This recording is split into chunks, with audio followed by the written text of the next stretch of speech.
So today we're going to talk about Tool 25 and Tool 31 from our textbook by Roy Peter Clark.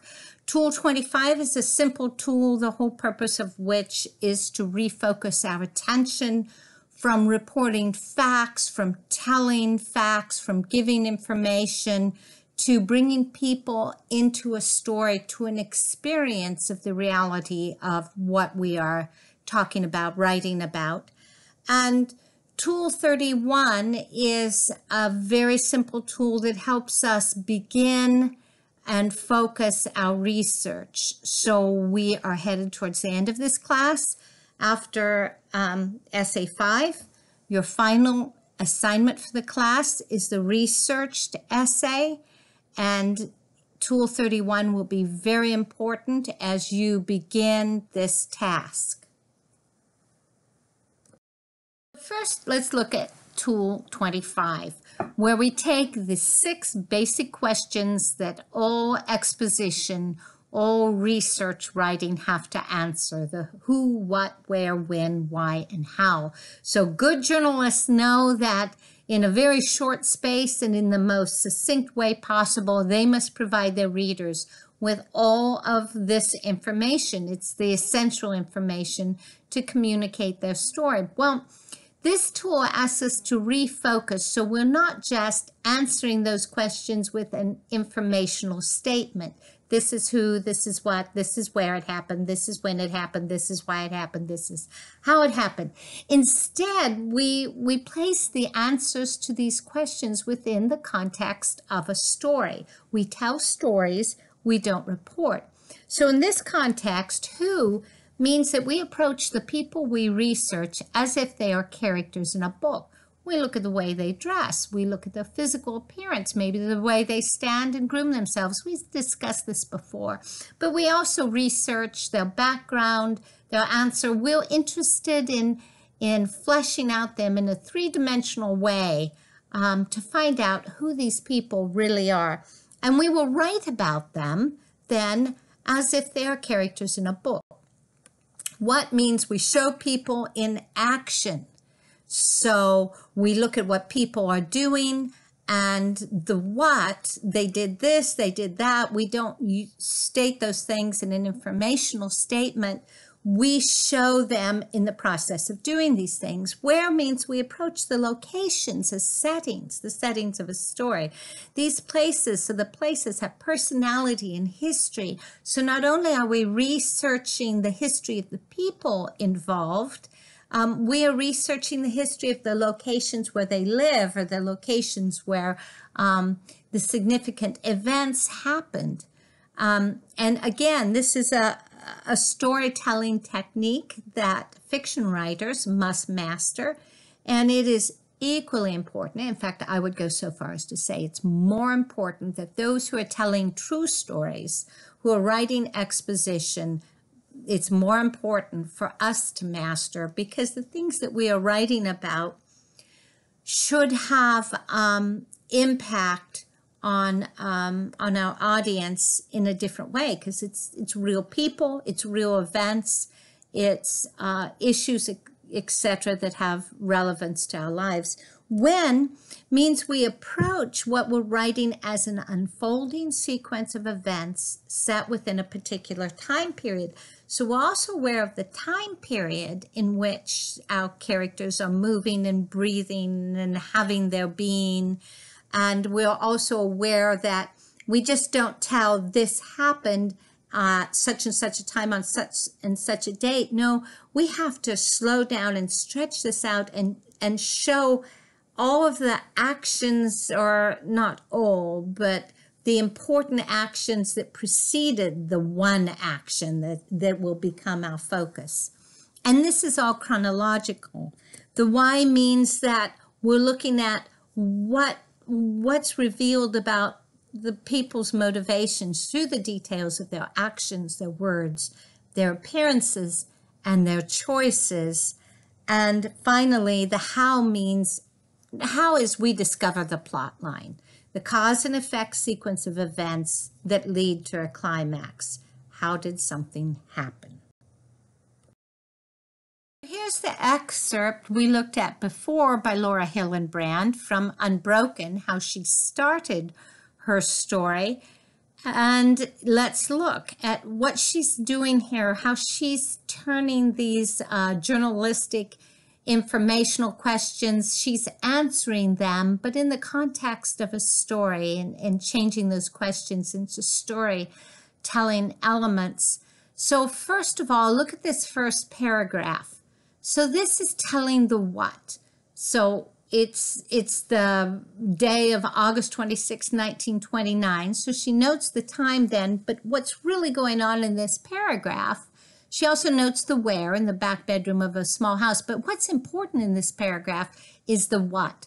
What, remember, are actions, and they're actions that this 12-year-old boy is engaged in. He sits up in the bed, he listens, he hears the sound coming from outside.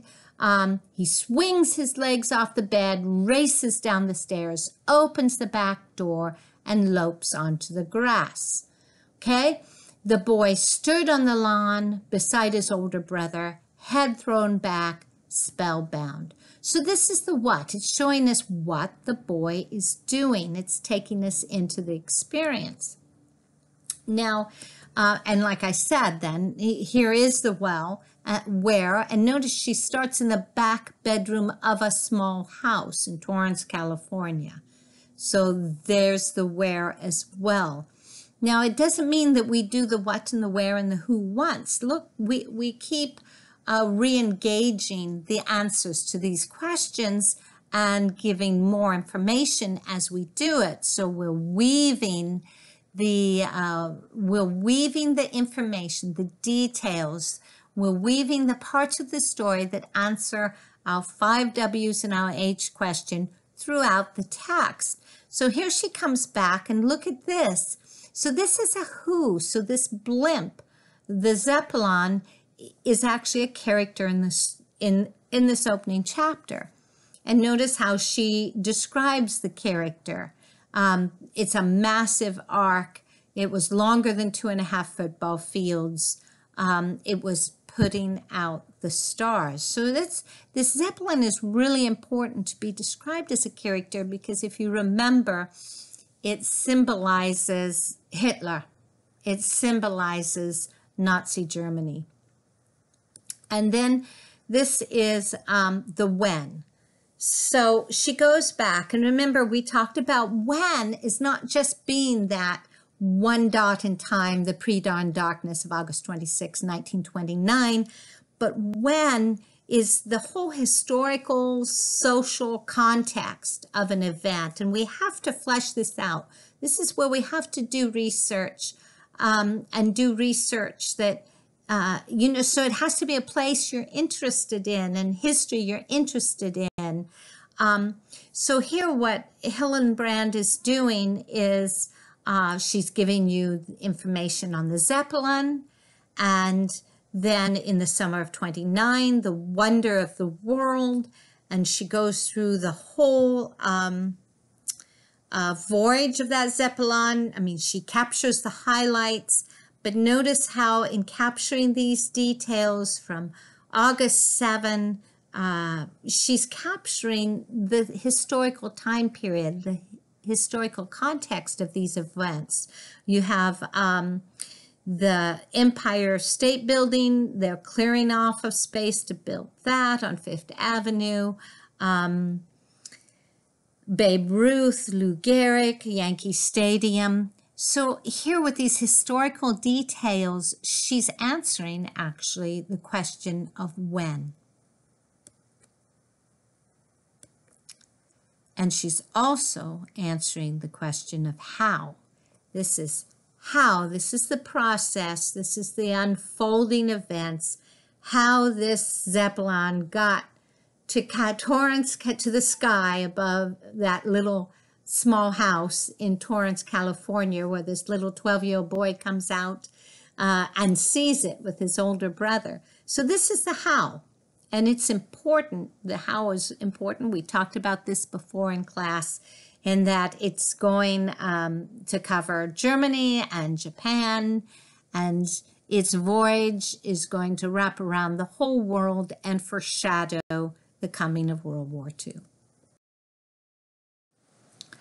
So here, now we're going to move on. So this wasn't part of the excerpt that you read before in class. So we're going to move on and see what Hillenbrand is doing next. So right after she answers those questions about where and when and what, then she introduces, and the who was that, I mean, we had that secondary character of the Zeppelin, but now she gets to the who, the main character, the focus of her research, the focus of her book. And this is Louis Sylvie Zamperini. And here she goes back, and she goes back to what he's doing. He's standing under the airship. His feet are bare in the grass. He's transfixed. Later he would say it's fearfully beautiful. She's telling you what he can hear. Notice how she's putting herself in his place and bringing in all of the sensory data that your body would register at that place in that time. And she's recreating it to recreate the experience. And this is part of the who. There's a what here too, but we'll really focused on the 12-year-old boy, and she develops this more then in the next paragraph. See that transition from the beginning of her chapter, her essay, where she's talking about the where and the when and how she so masterfully uses storytelling elements to develop that, not just single sentence, this is where it was, this is what happened. No, she's that what becomes all of the actions that the characters are doing. But here is where she really focuses on the who now. She's gotten to the focus, her subject matter, the topic of her research. And that's this young boy, Louis Sylvie Zamperini. And notice how she's giving you this vital information, his birth date, how big he was, what he looked like as a baby, his parents, and where they're living. And so she's moving into the details that create character. So this is an excellent example, a beautiful example of what Roy Peter Clarke means in Tool 25 when he's telling you to, or saying you need to approach your people, the people that emerge out of your research, approach them as characters in a book and not just as names and the object of news stories or information. And then look at the bottom here. She's also giving you some more what, and what always refers to action. So she gives you this picture of this 2-year-old sick with pneumonia in 1919. He climbs out of his bedroom window. I mean, this is a 2-year-old down a story and went on a naked tear down the street with a policeman chasing him, a crowd watching in amazement. So that's the what. But the what, again, is giving us more information about the who. Do you see how when we start on this storytelling approach, when we refocus, how we approach giving our audience information on a topic that we've researched, and we're applying this tool, look how the answers start interacting. They're interconnected because you can't separate the who of who somebody is from their actions, from the what that they do. And this is very, very important. This is absolutely at the heart of Hillenbrand's book. If you've seen the movie, you know this. So that who, again, from the moment he could walk, young Louis couldn't bear to be corralled. And then you have the siblings reminisces. And then that if he was told to be still and sat in a chair, he vanished, okay? This is a kid continually on the go, and his actions are defining, revealing, if you will. How can a 2-year-old be defined? It's what's coming out of them, revealing who they are. So let's go on. Let's look at another essay. So we're going to move on. We looked at the beginning of this essay before the introduction to The Way to Rainy Mountain by Anne Scott Momaday. But look at now what follows that introduction, because what happens is he goes to the Who. My grandmother had died in the spring. I wanted to be at her grave. She had lived to be very old and at last infirm. So he's moved from that general introduction now to talking about a specific person. But look at this. This is important. We see he's telling how. He's telling how did his people, the Kiowas, how did they become this isolated people, this lonely people, this people separated from all the rest of their kind, whether other Native Americans or the Europeans moving in, whatever. The sense is that these people are like Rainy Mountain, are living in isolation, and he's giving details of the process, and this is history as well. So he's giving this historical context, that answering that question time, but really the focus of the rest of this paragraph is how did they become this way? And this is important because who his people are and how they develop that identity is very important to Scott Momaday and his own identity.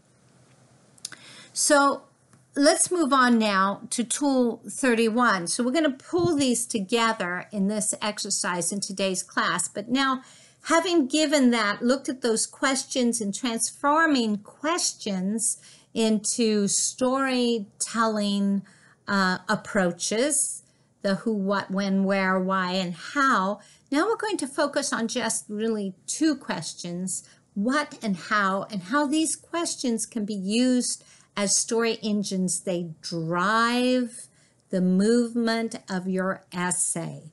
In other words, people keep reading because there is often it's implicit, it's unspoken, sometimes it's identified directly, but because the material you're giving is giving them a little more and a little more and a little more information that answers some significant question that now they're invested, they really want to find the answer to it.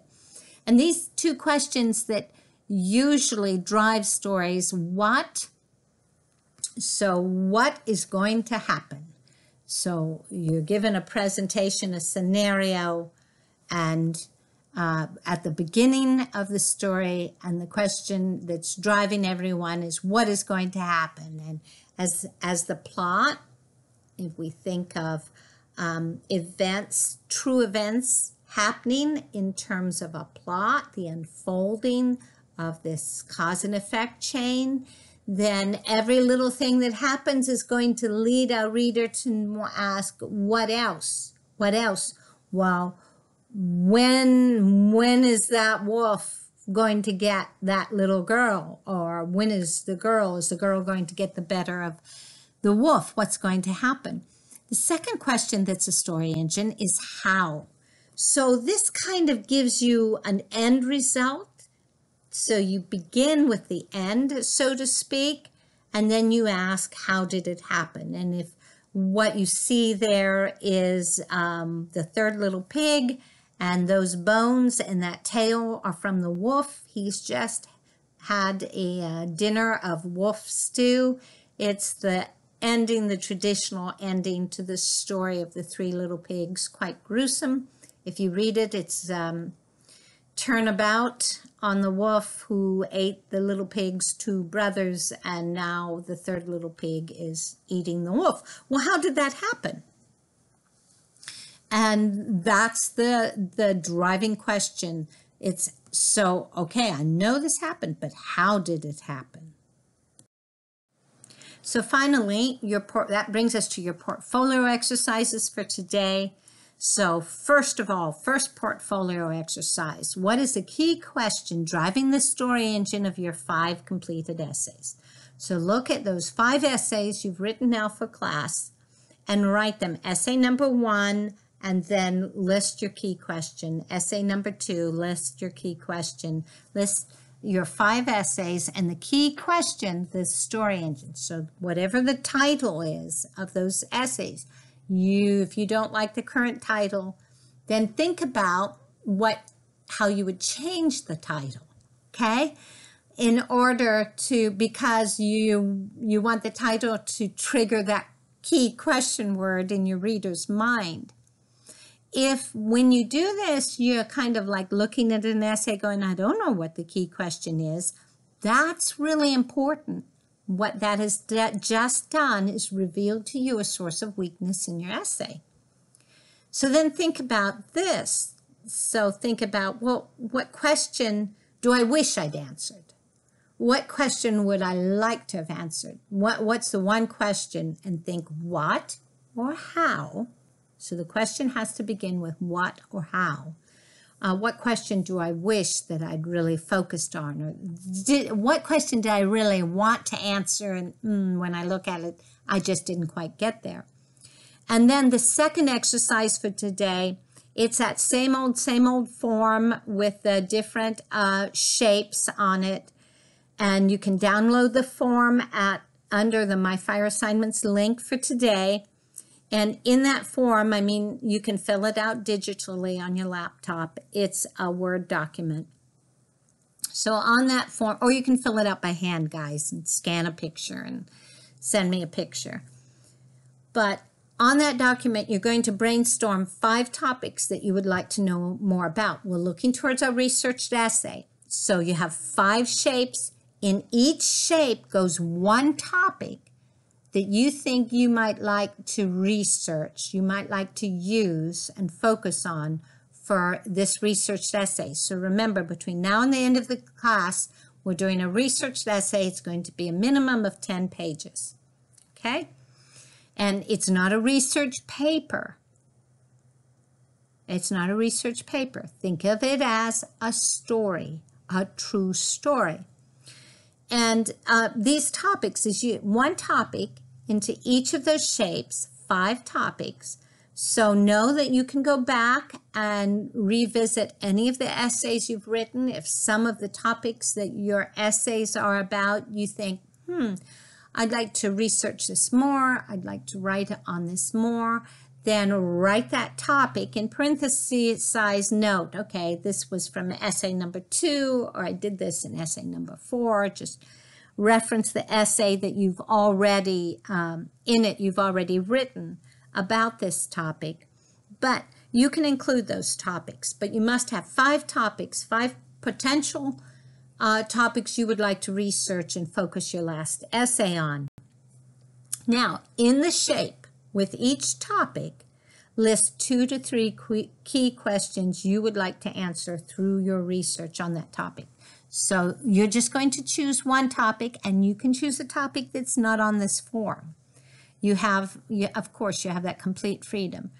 But for the purposes of applying the tools we've just talked about in this PowerPoint, I want you to list these 5 topics, write one topic per shape, and then I want you to list 2 to 3 key questions you would like to answer. So if I were going to research this topic, this is what I'd be interested in. And it has to be a what or a how question, okay? So those 2 to 3 questions have to begin with either the question word what or the question word how. If you have questions, please email me. So what key question is the story engine? I'm going to show you some headlines of some recent articles, and let's think, what's the key question? And with that one key question, it's going to be what or how.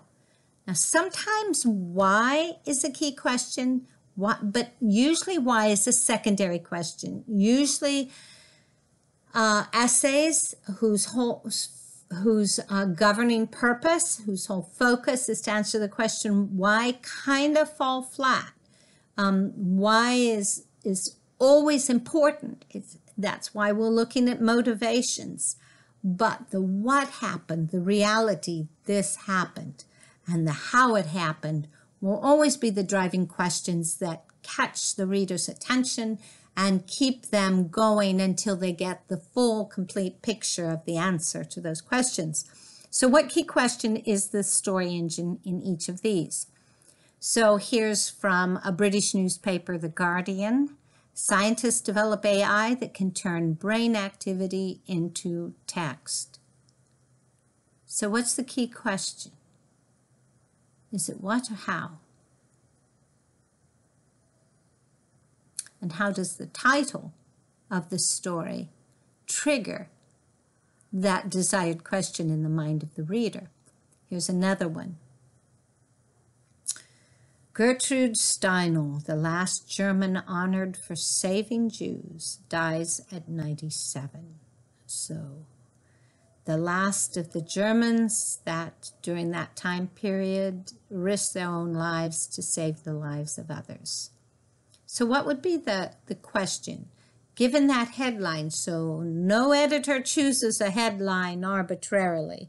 The headlines are chosen because they raise question. They raise a question, maybe several questions, but there's a dominant question the headline raises, triggers in the viewer's mind, and it's how interesting that question is to the reading public that would determine whether they click on the link and go ahead and read the story. So it's very important to understand the power of key questions and to be able to identify the key question.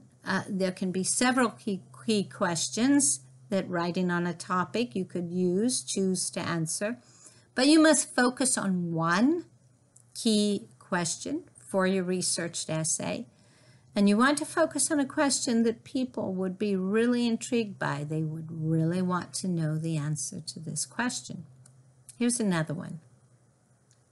Lori Vallow and her missing children, a court case involving zombies, shootings, and the second coming. So this is actually, that headline caught my attention immediately. Why? Why? What is the key question word that's being triggered in my mind? And here's the astrophysicist gets magnets stuck up nose while inventing coronavirus device. That was pretty obvious, huh? What's the driving question here? We know what happened. We know the end of the story. But so what is it that we would click on this link to find out? What answer to what question? Finally, related on coronavirus, how the coronavirus has deepened human rights abuses in China. Again, pause for a minute and think about what question word is triggered in your mind. What question would you want answered by the article that title represents? And finally, grief, anger in China's doctor who warned about coronavirus dies. Again, what question does this answer? This article is related to the previous one on the deepening human rights abuses in China that the coronavirus emergency has triggered. And Dr. Li Wenliang is a case in point.